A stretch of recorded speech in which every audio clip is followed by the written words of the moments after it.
Seorang ibu menangis histeris saat mengetahui anaknya tertangkap tawuran di Jalan Kayu Putih, Medan, Sumatera Utara. Dari tangan ketiga pelaku, polisi menyita senjata tajam.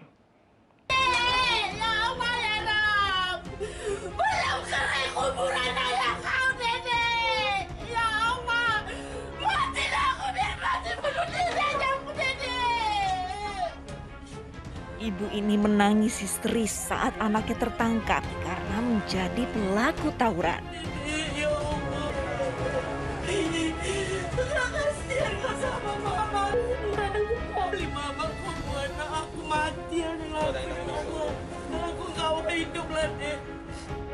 Saat ketiga pelaku diinterogasi petugas, sang ibu kembali histeris hingga nyaris pingsan.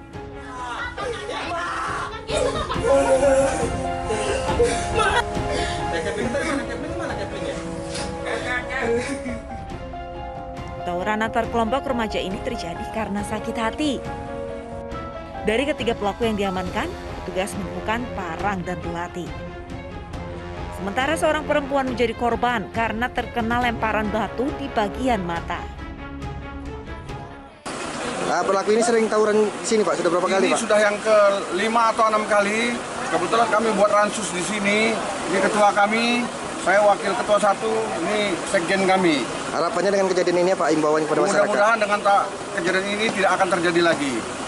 Jangan salahkan kami kalau ambil tindakan tegas pada mereka. Karena mereka bukan warga sini, warga pendatang, tawuran di sini. Guna memberikan efek jerah, ketiga pelaku diberikan hukuman push up oleh pihak polisi dan membuat perjanjian supaya tidak mengulang perbuatannya di hadapan petugas polisi dan warga setempat. Dari Medan, Sumatera Utara, Sadam Husin, iNews melaporkan.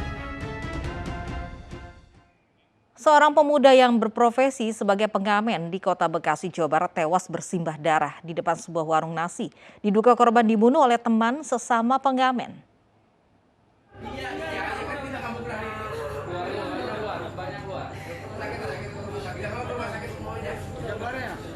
Seorang perempuan diduga kerabat dari korban pembunuhan menangis lemas dan histeris.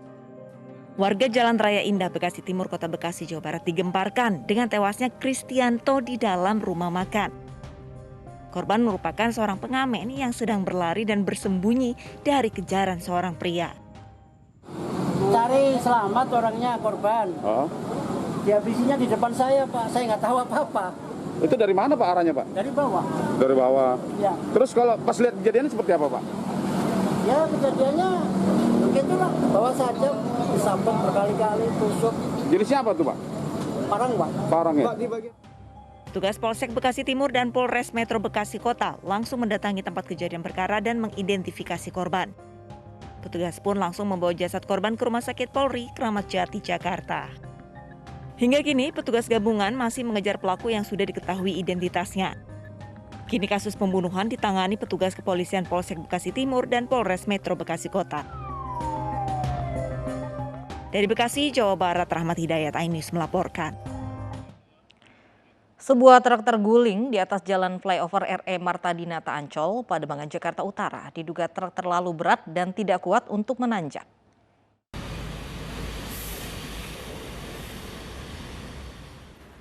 Sebuah truk peti kemas terguling melintang di atas flyover RE Marta Dinata Ancol, Pademangan, Jakarta Utara, Selasa dini hari. Truk bermuatan kopi ini nyaris jatuh dari atas flyover hingga menutupi jalan dan mengakibatkan kemacetan dari arah Ancol menuju Pelabuhan Sunda Kelapa. Saya lagi bawa mobil, nggak tahu itu digas, ngeberbet. Digas sama saya nggak ada, malah mesin mati. Terus sama saya direm, tapi remnya kehabisan angin. Ini kondisi lagi nanjak ya? Iya.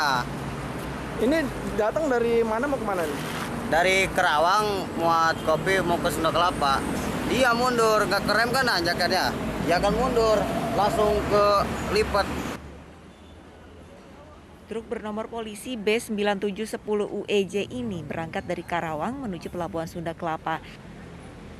Saat melintas di flyover, truk tiba-tiba kehilangan daya dan mundur tak mampu menanjak. Pasca terguling, petugas mengerahkan 1 unit derek milik Laka Lantas Jakarta Utara. Namun pemindahan peti kemas masih terkendala kren. Dari Jakarta, Sofyan Firdaus, iNews melaporkan. Warga yang tewas dalam kecelakaan mobil dinas TNI di Jatinegara, Jakarta Timur dimakamkan. Hadir dalam pemakaman pihak TNI Angkatan Darat enggan menanggapi kecelakaan yang melibatkan jajarannya.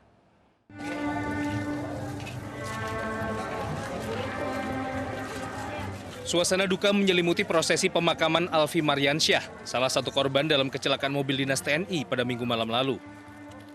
Almarhum meninggal setelah sempat menjalani perawatan di Rumah Sakit Premier Jatinegara.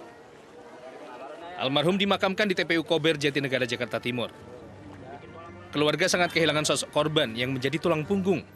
Semasa hidup, almarhum dikenal sangat bertanggung jawab. Alfi Mariansyah itu seorang adik yang terbaik yang saya pernah miliki, adik ipar. Dia melebihi dari pisahkan. Dia orang miskin yang mau orang miskin. Dia menyanggupi makan. Ya, nggak ada orang kayak seperti ini. Untuk adik mau makan orang tua saya. Istri korban tak bisa hadir dalam pemakaman karena masih dirawat di rumah sakit.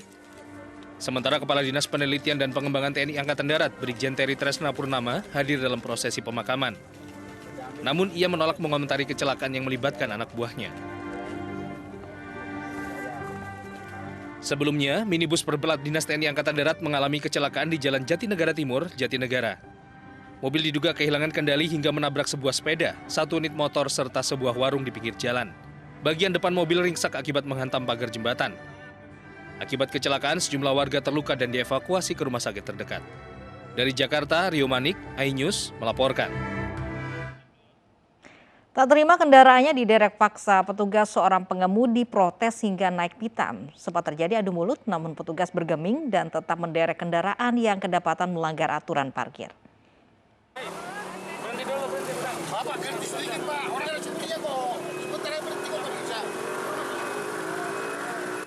Pengemudi mobil ini emosi saat kendaraannya yang terparkir di bahu jalan di kawasan Krekot Sawah Besar, Jakarta Pusat terjaring razia petugas Sudin Perhubungan. Petugas kepolisian yang mengawal razia sempat kewalahan menghadapi pengendara yang protes dan terus menghalangi petugas mencabut kunci mobil. Sempat bersih tegang, petugas akhirnya berhasil mengamankan mobil dan menjatuhkan sanksi. Aksi protes juga dilayangkan pengemudi lainnya yang ikut terjaring razia. Bahkan ada pengendara yang ngotot meminta membayar denda secara online agar bisa melanjutkan perjalanan. Namun usahanya sia-sia. Saya nggak tahu, mana ada tulisan dilarang parkir ini. Ya ini saya bayar aja. Tapi mana ini mereka nggak ngasih infrastrukturnya untuk bayarin di mana? Pada razia kali ini petugas berhasil menderek paksa sedikitnya 4 mobil. Yang sedang makan, kalau di situ memang tidak ada izin parkirnya, nggak boleh parkir. Yang prioritas itu hanya yang dekat rumah sakit yang darurat. Ya, soalnya ini kan Pak di bahu jalan dan ini kan tikungan, jadi tetap kita lakukan penindakan tiap hari. Razia serupa akan terus digelar demi menegakkan aturan dan mencegah terjadinya kemacetan yang dipicu penyempitan jalan. Dari Jakarta, Rani Sanjaya, iNews melaporkan. Seorang pengendara motor emosi saat dirazia polisi di Boyolali, Jawa Tengah. Tidak hanya melawan personil yang bertugas, pengendara tersebut juga berupaya merusak motornya. Pak, ambil ke jalan umum, Pak. Betul saya, Pak. Nah, iya, tapi ada aturannya. Ya, Pak, kita baik mana kok napa? Seorang pemuda meluapkan emosinya pada polisi saat dihentikan di jalur alternatif Boyolali Magelang. Pemuda ini dihentikan karena mengendarai sepeda motor yang tidak standar, diantaranya memakai knalpot brong hingga tidak memakai spion.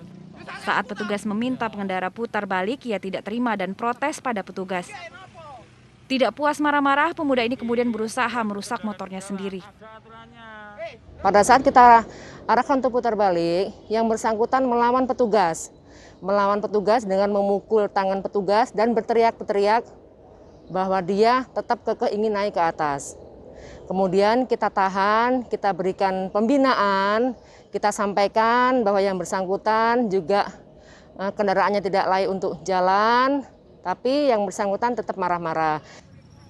Selain ditilang, pengendara nakal ini juga diberi pembinaan oleh polisi. Tidak hanya itu, pemuda yang bernama Joko Santoso ini juga meminta maaf dan berjanji tidak akan mengulangi perbuatannya. Dari Boyolali, Jawa Tengah, Tata Rahmanta, iNews melaporkan. Pemirsa, hari ini penyidik Direktorat Reserse Kriminal Umum Polda Metro Jaya dijadwalkan memeriksa penyanyi dangdut Ayu Ting Ting. Ayu Ting Ting akan diperiksa terkait dugaan kasus penghinaan. Pemeriksaan penyanyi Ayu Ting Ting hari ini merupakan pemanggilan kedua setelah sebelumnya tidak memenuhi jadwal pemeriksaan pertama oleh Direskrimum Polda Metro Jaya pada 26 Agustus lalu. Pemeriksaan terkait laporan Ayu terhadap akun Instagram @gundik_empang ke Polda Metro Jaya atas dugaan penghinaan terhadap keluarga. Laporan dugaan penghinaan dengan pasal 315 KUHP itu diterima Polda Metro Jaya pada 20 Agustus lalu.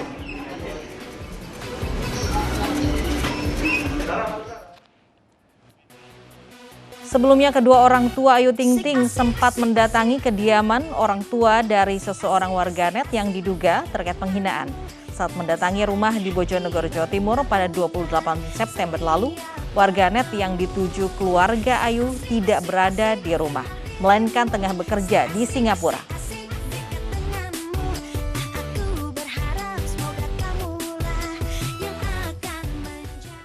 Dan untuk mengetahui perkembangan terbaru sudah bersama kami ada Riki Iskandar langsung dari Polda Metro Jaya.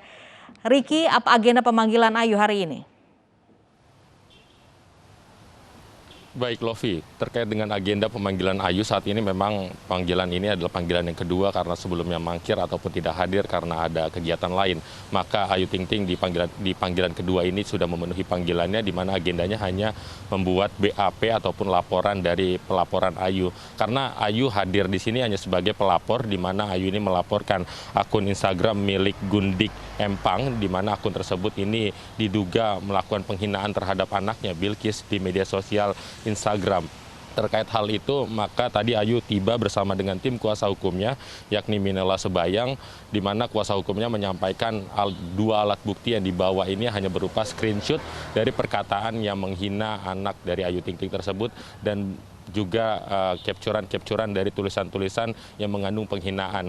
Karena memang agenda dari pelaporan ini hanya bersifat pengaduan, maka jadi untuk bukti yang dihadirkan ada berupa screenshot yang ada di media sosial milik dari Gundik Empang atau milik Kartika Damayanti atau inisial KD. Dan kita saat ini juga masih terus menunggu hasil dari proses pemeriksaan ataupun BAP yang dilakukan Ayu Ting Ting bersama dengan tim kuasa hukumnya, dan tim media juga masih menunggu di depan di Reskrimum Polri. Dan saat ini juga kita masih menunggu dari hasil laporan yang BAP yang dibuat oleh Ayu Ting Ting dan tim kuasa hukumnya. Lovi. Baik, terima kasih Riki Iskandar melaporkan langsung dari Polda Metro Jaya. Pemirsa, apa hasil evaluasi sekolah tatap muka hari pertama di Jakarta? Usai jeda bersama rekan saya Fandi Hasib sesaat lagi.